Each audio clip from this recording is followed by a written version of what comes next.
Hey guys!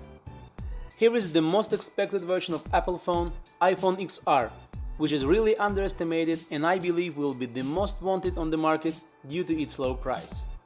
Although we thought that XR will be a reduced version of iPhone XS and XS Max, we should not underestimate it, because it has same Bionic A12 chip and 6.1 liquid Retina HD display, which looks really amazing. It does have some reduced options such as aluminum case, a bit thick bezels, and single camera lens, which, I will tell you, still can give you a very decent photos. Here we already have some photos made with iPhone XR and believe me, you can hardly spot the difference. They look impressive. iPhone XR will be cheaper in comparison to XS and XS Max. $749 for the 64GB version and will be available in 6 colors. One thing that you might miss is 3D Touch. Now all functions that were activated via 3D Touch are now being launched by the long press.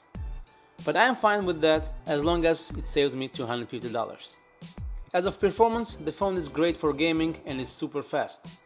The battery life is promised to be 1 hour longer than iPhone 8 Plus, so yeah, it's great.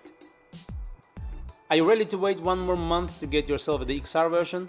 Let me know what you think down below in comments. This was Rashad on Arwa Tech Reviews. Thanks for watching, have a nice day.